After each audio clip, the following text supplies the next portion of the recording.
Monggo Pak Ketua.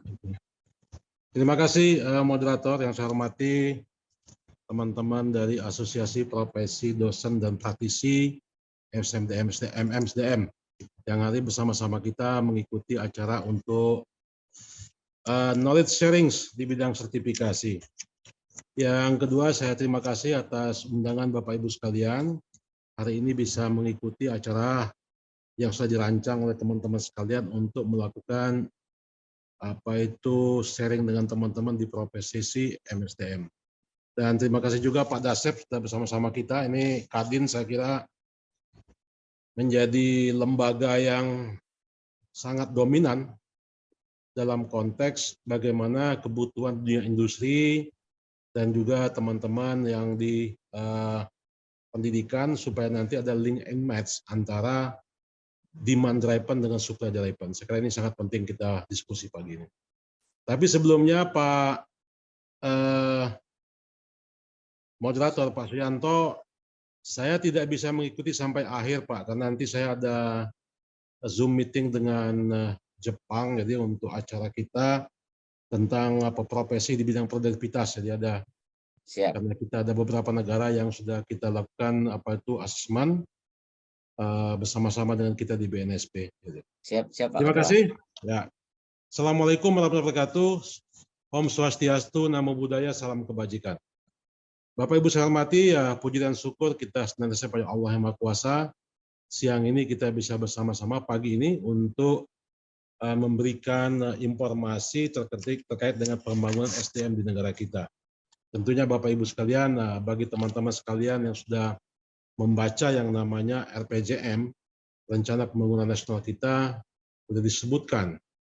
Next slide, Eki. Nah, yang kita sebutkan ini sebenarnya arah pembangunan RPJP sejak 2005-2025, yang saat ini kita memasuki RPJMN fase keempat 2020-2025. Kalau kita lihat dari visi yang disampaikan bahwa Indonesia mandiri menjadi maju, adil, dan makmur. Nah, tentunya Bapak Ibu sekalian, tanpa didukung dengan sumber daya manusia yang kompeten, maka yang tadi disampaikan visinya untuk mandiri, maju, adil, dan makmur itu tidak akan tercapai. Makanya concern pemerintah, saya kira kita sama tahu saat ini adalah hampir semua program di RPJMN itu menyebut tentang fungsi peran SDM dalam mengisi pembangunan yang sudah disiapkan oleh pemerintah untuk semuanya. Nah, saat ini kita tantangan ke depan tentunya Bapak Ibu sekalian, banyak hal yang kita hadapi era-era sekarang yang tentunya nanti berdampak terhadap pembangunan kita. Kita lihat ya, ini kita kan sejak 2019 kita mengalami namanya COVID, tetapi globalisasi tetap berjalan, regional ASEAN saja tetap berjalan, dan begitu juga dengan tantangan namanya perubahan industri 4.0 yang selama ini kita sebut dengan era digitalisasi. Next slide. Nah, tentunya Bapak Ibu sekalian, pembangunan SDM tadi saya sampaikan, kita akan 2035 itu adalah bicara tentang bonus demografi. Jadi dihadapkan Indonesia akan lebih banyak tenaga kerja yang produktif dibandingkan dengan yang non produktif. Maka ini sangat penting untuk melihat apa yang akan kita lakukan di masa-masa mendatang, apalagi dikaitkan nanti dengan PUKA. Kalau kita lihat dengan PUKA, uncertainty-nya banyak sebenarnya. Saat ini ya tadi saya sampaikan tantangan kita terkait dengan perubahan segala macam ini ya, itu salah satu uncertainty. Perubahan sangat cepat, pembanding antara sisi supply SDM bagaimana dengan kebutuhan teman-teman di industri. Nah, inilah yang penting kita lihat ketika kita membangun SDM itu memperhatikan semuanya ini sehingga nanti antara kebutuhan dunia industri dengan teman-teman yang menyiapkan di pendidikan itu terjadi match yang sangat penting untuk melakukan namanya pengembangan SDM kita. Next slide. Bapak Ibu yang hormati, saya kira kebijakan pemerintah melalui BNSP sebagai pengembang program di bidang sertifikasi. Jadi kalau kita lihat saat ini ya kami sangat banyak melakukan namanya sistem kita. Yang kita membenahi semua sistem dihadapkan dengan perubahan teknologi. Apalagi kalau kita memasuki di samping bonus demografi yang saya sampaikan, kita akan memasuki namanya Indonesia Emas 2045 yang saat ini sedang dipersiapkan. Inilah tantangan kita ke depan, Bapak Ibu sekalian. Kita sangat di ASEAN saja, bukan hanya di ASEAN, di Asia kemarin kita lihat pada waktu sebelum G20 banyak menayangkan tentang potensi daripada Indonesia. Indonesia akan memasuki namanya 5 besar negara di dunia kan bahkan. Nah, tanpa pembangunan SDM yang kita kembangkan saat ini, tidak mungkin itu bisa dilakukan kalau kita tidak menyiapkan semuanya itu. Nah, jadi kita optimis Bapak Ibu sekalian untuk mencapai Indonesia 2045 Indonesia emas itu harus serius kita sikapi dengan mencetak SDM unggul, Indonesia akan lebih baik lagi. Next slide. Sejarah singkat, saya kira ini hanya menggambarkan bagi adik-adik sekalian yang lahir di era sekarang, era generasi Z, ya, itu yang mungkin nggak mengenal namanya BNSP. Jadi BNSP ini lembaga negara non struktural yang didirikan yang bersifat independen untuk melakukan program sertifikasi. Jadi ya tentunya Bapak Ibu sekalian, pada waktu berdirinya namanya lembaga ini sebenarnya ada 3 kementerian dan 1 lembaga yang mendukung. Karena di dalam Undang-Undang 13 pasal 18 pada waktu itu adalah menyebutkan pentingnya dibentuk asosiasi profesi. Nah, ini yang kita lakukan. Nah, siapa negara apa kementerian?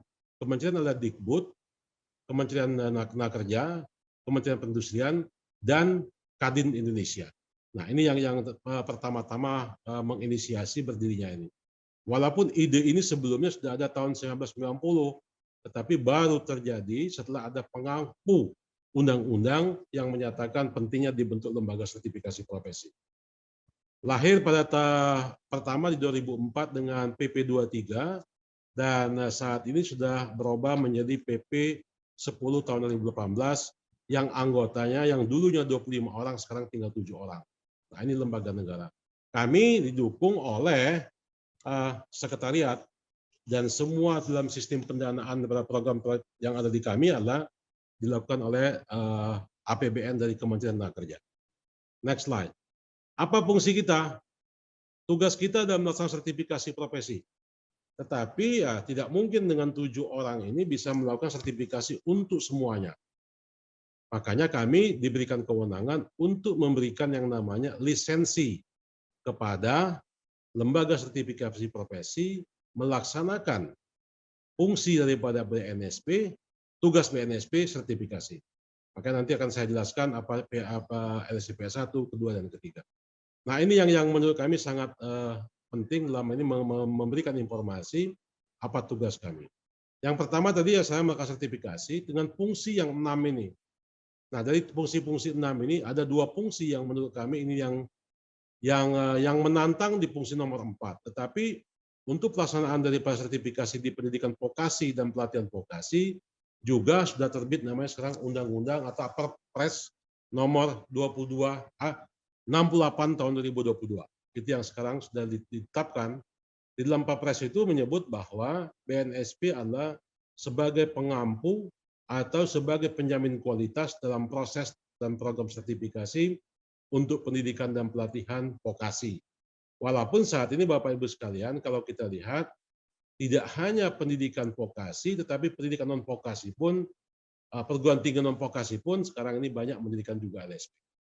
Apalagi yang Bapak sekarang ini ya tentang MSDM. Jadi banyak sekali teman-teman di perguruan tinggi yang mendirikan juga yang mempunyai mungkin skema yang sama dalam konteks untuk melaksanakan sertifikasi kepada siswa didiknya. Nah, yang keempat ini program kami adalah dalam rangka pengakuan Bapak Ibu. Pengakuan sertifikat kompetensi nasional, pengakuan nasional dan juga internasional. Di nasional tentunya kami bermitra dengan teman-teman Kadin untuk melihat bagaimana ketersediaan tenaga kerja, bagaimana yang terkait dengan kebutuhan teman-teman industri. Nah, sedangkan internasional kita diikutkan dalam perjanjian perdagangan, baik WTO maupun yang lainnya, baik regional, multilateral maupun bilateral, kita lakukan itu. Nah, di samping itu tugas-tugas internal kami berkaitan dengan pembinaan kelembagaan, pengawasan kelembagaan, semua ada di tugas yang kami lakukan untuk menjamin bahwa apa yang dilakukan LSP itu memang lembaga yang kredibel untuk melakukan sertifikasi secara nasional. Next slide. Nah, kalau kita lihat sertifikat kompetensi adalah merupakan produk hukum Jadi menjadi legitimasi terhadap capaian kemampuan seseorang. Tadi Pak Moderator menyampaikan, kalau bicara tentang lulus nggak lulus, maka sistem di kita agak berbeda. Kalau di perguruan tinggi mungkin Bapak Ibu memberikan angka 70, 80, 90, sampai ke kriteria yang namanya disebut dengan yang sempurna, misalnya bisa mendapatkan indeks IPK itu 4.0 atau itu. Tetapi di dalam sistem kita adalah dinyatakan kompeten dan belum kompeten. Ketika nanti para asesi dinyatakan kompeten, berarti dia menguasai sekian unit kompetensi pada bidangnya masing-masing. Saya ambil contoh misalnya di dalam rekrutmen, sistem rekrutmen MSDM misalnya mengatakan ada 7 unit kompetensi. 7-7-nya itu bisa diaplikasikan, bisa didemokan, atau dengan cara apa bisa menunjukkan bahwa dia kompeten pada bidangnya. Maka itu disebut dengan kompeten. Jadi kalau ada yang tertinggal belum kompeten, belum ada yang namanya dari 7 unit itu, berarti secara ini dia belum kompeten untuk melakukan mempunyai predikat sebagai seorang ahli atau supervisor di bidang rekrutmen. Nah, ini yang kita lakukan. Apa yang disandingkan adalah kita melihat bagaimana basis standar yang digunakan. Nah, kalau teman-teman MSDM kan banyak sekali nih. Ini saya sebut karena di teman-teman MSDM unggul Indonesia itu ada 5 skema yang mereka saat ini dilakukan untuk program sertifikasinya. Tetapi skema-skema lain banyak sekali karena teman-teman di MSDM ini bergabung dalam beberapa yang mereka sepakati, skema-skema yang sama yang mereka sepakati untuk dilakukan di program-program mereka dalam rangka untuk sertifikasi bidang profesinya. Next slide. Apa manfaat sertifikasi? Ada 7 ini Bapak Ibu sekalian. Pasti sertifikasi digunakan bagi dunia usaha dan industri dalam rangka untuk melihat kepentingannya dalam rangka rekrutmen, termasuk juga dalam sistem pembelajaran. Nah, yang paling penting adalah bagaimana sertifikat itu sebagai bukti tadi saya sampaikan. Jadi bukti bahwa dia sudah mencapai tingkat sesuatu yang kompeten pada bidangnya, sehingga memudahkan bagi teman-teman di industri untuk melihat kepentingan dalam rangka menempatkan, atau dia mempunyai apakah dia multi skilling atau dia non multi skilling. Jadi ini yang dia. Nah, tentunya Bapak Iwan, jenjang karir juga digunakan dalam rangka untuk melihat sertifikat yang mereka capai pada saat ini. Next slide. Nah, saya menyampaikan apa yang saya sampaikan dalam program yang namanya People Mobility yang disebut dengan WTO GATS, General Agreement Trade and Services, itu kita masuk dalam moda yang 4. Jadi kita tidak bicara tentang yang 1, 2, dan 3, tetapi kita bicara dan yang nomor 4 adalah presence of natural person. Nah, dalam sistem yang kita lakukan adalah ketika kita akan melakukan di dalam perjanjian perdagangan, ketika ada masanya perpindahan tenaga kerja yang skill ya, kita sebut skill labor, itu ada perjanjiannya. Apa yang mesti kita setarakan, bagaimana pengakuan jabatannya, bagaimana sistem asesmennya, dan lain-lain. Itu yang kita lakukan. Maka dalam program yang moda 4 disebut dengan movement of natural person, perpindahan tenaga kerja yang terampil. Itu yang kita lakukan dalam perjanjian perdagangan. Nah, ini yang kita sebut tadi dalam fungsi BNSP untuk melakukan pengakuan internasional.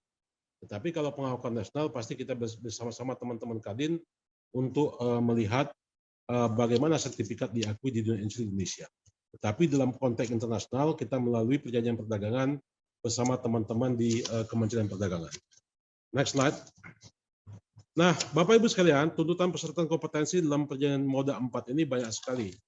Jadi kalau kita lihat di pasal 20 ayat 3 Undang-Undang 7 2014 tentang perdagangan, dan juga peraturan Permen RI 83 tentang penyediaan tenaga teknis yang kompeten di bidang perdagangan dan jasa. Jadi banyak sekali. Jadi sekarang ini tidak hanya di bidang namanya bisnis dan lain-lain, pendidikan pun begitu. Saya lihat di pendidikan ini pemerintah juga mengizinkan beberapa perguruan tinggi yang akan berdiri di Indonesia. Yang saya tahu ada satu, kalau nggak salah Monash University itu ada juga di Indonesia kan. Nah, itu yang kita lihat bahwa sekarang pendidikan bisa menjadi salah satu jasa pendidikan yang dilakukan dalam rangka untuk movement atau personnya. Jadi kita akan cek semua itu kalau kita melakukan namanya penyetaraan. Next slide. Nah, pengembangan pengakuan ini Bapak Ibu sekalian disebut dengan mutual recognition of arrangement. kita melakukan namanya MRA. Tetapi saat ini kita juga melakukan namanya MRS, Mutual Recognition of Skill. Karena kita di dalam sistem namanya MRA itu menyandingkan antara KKNI yang ada di Indonesia dengan 9 level dengan KKNI negara lain, bahkan di ASEAN itu kita lakukan namanya dengan AQRF, disebut ASEAN Qualification Framework Reference, yang 8 level yang kita lakukan. Tetapi kita melihat kalau MRA pasti levelnya di level yang ahli, mulai 789. Maaf, 789. Tetapi ketika kita bicara MRS, Mutual Scale of Skill itu, bicaranya pasti sampai dengan 6 ke bawah. Lebih banyak bicara tentang nanti teman-teman yang tamatan di sekolah vokasi, yang diploma 3 dan diploma 4, karena diploma 4 dan 3 itu, 4 itu di dalam akademik setara dengan S1. Jadi kita lakukan itu. Jadi ini yang kami lakukan dalam rangka penyetaraan antar negara, mekanisme yang dilakukan untuk melakukan pengakuan antar negara untuk bidang kompetensi. Next slide. Ini banyak sekali tuntutan daripada regulasi yang sudah memasukkan tentang pentingnya sertifikasi dalam peningkatan daya saing SDM Indonesia. Jadi regulasi yang terkait sudah banyak, Bapak sekalian, baik itu di kementerian maupun lembaga-lembaga yang sudah menjadikan namanya lembaga sertifikasi profesi. Next slide. Nah, kalau kita bicara tentang Undang-Undang 13, dalam Undang-Undang pasal 18 itu menyebut bahwa tenaga kerja itu berhak memperoleh pengakuan kompetensi ketika dia mengikuti pelatihan kerja yang diselenggarakan lembaga. Ini yang ini. Atau nanti pengakuan kompetensi itu sebagai di masa itu dilakukan melalui sertifikat kompetensi. Jadi proses kita Bapak Ibu sekalian tadi sampaikan, nanti kalau ada teman-teman dari Dikbud, Ristek Dikti yang akan menyampaikan tentang SKPI saat ini misalnya kan. Nah, SKPI salah satu, ketika SKPI itu dilakukan, berarti ada lembaganya yang akan melakukan namanya sertifikasi. Disebut di sana salah satunya adalah lembaga sertifikasi yang telah diakreditasi sesuai dengan peraturan undang-undang. Nah, siapa dalam konteks kita pasti adalah LSP yang sudah mempunyai lisensi BNSP. Maka kalau Bapak Ibu perhatikan di pasal dalam Perpres nomor 68 tahun 2022, di mana BNSP sebagai penjamin daripada kualitas, penjamin mutu daripada sertifikasi, disebut di sana. Nah, nanti di sana akan terlihat bahwa setiap sistem pendidikan namanya vokasi non-vokasi yang memiliki namanya lembaga sertifikasi akan melakukan namanya proses untuk sertifikasi mewakili atau atas nama daripada BNSP. Next slide. Nah, terkait dengan ini saya kira ini yang saat ini yang banyak dibahas tentang pemberlakuan wajib sertifikasi tenaga kerja di bidang SDM. Ini ada di Kepmenaker tentang 115 tahun 2022 tentang wajib memberlakukan kompetensi di bidang MSDM. Nah, ini yang sekarang saya kira banyak sekali dibahas teman-teman di industri. Karena kalau kita lihat, memang kalau bicara tentang hubungan industrial, misalnya skema tentang industrial, ini sangat penting untuk menjaga keberlangsungan daripada industri tersebut. Jadi ada namanya kompetensi-kompetensi yang mereka mesti kuasai sesuai dengan bidangnya, sehingga nanti memastikan bahwa orang yang mempunyai sertifikat kompetensi pada bidangnya itu dapat mempertanggungjawabkan akuntabilitas daripada proses yang mereka lakukan. Nah, saat ini saya kira misalnya berkaitan dengan bagaimana tentang upah, misalnya. Kan ada skema tentang skala upah, nah itu sudah dikuasai. Maka dengan berlakunya Kepmenaker 105 ini menjadi tantangan bagi kita Bapak Ibu sekalian, apa yang mesti dilakukan oleh teman-teman di LSP MSDM ini. Nah, ini yang paling penting. Di mana BNSP nanti bersama dengan kementerian akan memonitor apa yang dilakukan LSP dalam rangka untuk memberikan sertifikasi kepada profesi-profesi yang ada di MSDM. Nah, kembali kepada LSP unggul Indonesia, karena mempunyai saat ini saya lihat di lisensi yang diberikan BNSP hanya mempunyai 5 skema. Tapi di masa-masa mendatang menurut saya penting memperhatikan bagaimana kebutuhan industri sekaligus melihat apakah kita LSP ini bisa untuk mengembangkan skema yang lebih banyak lagi apa yang ada saat ini. Next slide. Dalam sistem pembangunan namanya SDM kompeten itu kita ada 3 perhatikan Bapak Ibu.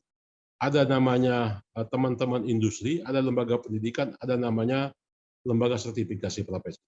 Nah, di lembaga namanya industri dan sebagai pengguna pasti memastikan standar apa yang mereka gunakan dalam rangka untuk mengembangkan industrinya, memenuhi kebutuhan industrinya, dan inilah disebut dengan kita anehkan dengan standar. Jadi standar yang digunakan. Nah, standar pastinya Bapak Ibu sekalian akan ditentukan apakah dia akan menggunakan labeling KKNI atau tidak. Nah, dalam konteks ini sebenarnya standar adalah dibuat bersama-sama antara industri, teman-teman akademisi dan lain-lain, profesi yang ada pada bidang tersebut untuk mengembangkan standar yang ada. Nah, siapa yang menerapkan standar yang ada? Yang menerapkan itu adalah kita. Kami di BNSP menjadi basic daripada asesmen berbasis kompetensi, dan teman-teman di pendidikan dan pelatihan pasti menggunakan sebagai acuan dalam rangka pembuatan kurikulum berbasis kompetensi. Nah, ini 3 lembaga ini yang sangat penting Bapak Ibu perhatikan ketika kita mengembangkan namanya sistem yang ada di penjaminan mutu yang ada di sistem sertifikasi secara nasional. Next slide. Nah, ini yang selalu kami sampaikan Bapak Ibu sekalian. BNSP yang tadi saya sampaikan mempunyai fungsi yang 6 dan mempunyai tugas yang 1, memperhatikan proses ini. Dimulai dari sistem yang namanya warna biru, sistem inputnya, sampai dengan sistem yang ke belakang mendapatkan tenaga kerja yang profesional, kompeten, dan kompetitif, itu outputnya. Nah, kami memastikan dalam prosesnya. Jadi proses nama input, proses output, kita pastikan semua. Mulai dari standar yang digunakan, apakah dia menggunakan nama SKKNI, apakah menggunakan SKK, atau menggunakan SKKI. Nah, ini kami pastikan. Kami pastikan juga kelembagaannya. Apakah dia LSP pihak pertama, pihak kedua, atau pihak ketiga. Kita pastikan juga bagaimana sistem harmonisasinya. Kalau kita lakukan penyetaraan dengan negara-negara ASEAN dan lainnya. Kita sistem datanya sampai dengan sistem penjaminan mutunya. Nah, itu beberapa yang kami sampaikan, selalu kami sampaikan kepada teman-teman. Kami di BNSP selalu melakukan namanya sistem penjaminan mutu. Jadi apa yang dikeluarkan melalui lisensi kepada LSP pasti sudah memenuhi persyaratan sesuai dengan kebutuhan kelembagaan, proses sertifikasi, sampai dengan metodologi yang mereka lakukan. Termasuk juga perangkat tentang asesornya sudah kita siapkan. Nah, ini yang kami lakukan dalam penjaminan mutu ini.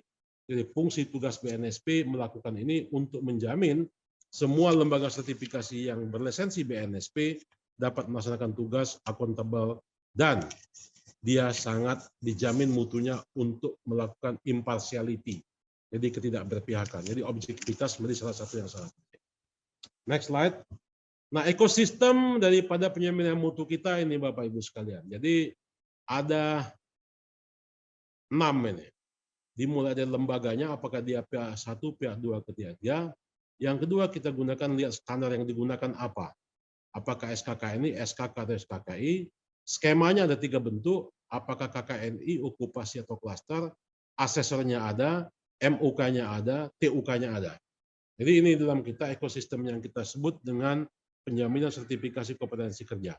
Di samping ada banyak aturan tentang PBNSP yang mendukung untuk pembentukan kelembagaan dan lain-lain. Nah, ini yang kita perhatikan Bapak Ibu sekalian. Ketika saya berdiri lembaga, kalau seandainya belum punya SKKNI, pasti lembaga itu mengajukan menggunakan standar khusus misalnya. Itu dibolehkan dalam sistem kita. Untuk penjaminan bagaimana mekanisme ketika standar diacu sebagai acuan dalam rangka untuk melaksanakan sistem sertifikasi secara nasional. Ini yang kita selalu sampaikan kepada teman-teman sekalian untuk penjaminan mutu ini. Next slide. Nah, resource yang kita punya, sumber daya kita yang punya saat ini sudah kemarin kita sudah mempunyai sekitar 2.205 lembaga yang terlisensi, dan teman-teman di sini saya kira ada 2.000-an sekian kalau LSP ini yang mempunyai ID-nya ada BNSP. Dan sebagian besar ada di P1, dan nomor 2 ada di P3, pihak ketiga, dan ada juga P2. Ini yang membedakan Bapak Ibu sekalian apa yang kita punyai saat ini. Walaupun saat ini tenaga kerja sertifikasi itu berdasarkan dana yang ada di Kementerian Tenagakerjaan belum sebanding dengan jumlah angkatan kerja kita yang 134 juta. Tetapi data ini hanya dilakukan oleh Kemenaker. Tapi lembaga yang lain misalnya PUPR, pariwisata, Kominfo, itu banyak sekali setiap tahun melakukan program-program sertifikasi, termasuk di pertanian dan lain-lain. Nah, inilah gambaran Bapak Ibu sumber daya sertifikasi yang kita punyai, dan tentunya kita harapkan balai-balai kita juga atau lembaga-lembaga pendidikan yang dimulai pemerintah. Kami lihat misalnya teman-teman di perhubungan itu mempunyai hampir semua poltek di bawah perhubungan, laut itu dan udara, termasuk darat, kereta api untuk mempunyai lembaga sertifikasi pihak pertama. Itu yang mereka lakukan dalam rangka untuk mensertified daripada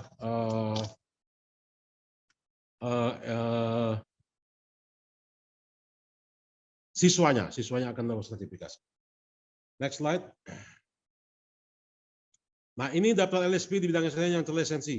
Ini banyak, Pak, tapi saya kan ada beberapa, termasuk di sini MSDM Unggul Indonesia yang tadi saya sebut mempunyai 5 skema. Nah, tentunya Bapak Ibu sekalian pengembangan berikutnya akan kita tunggu nih.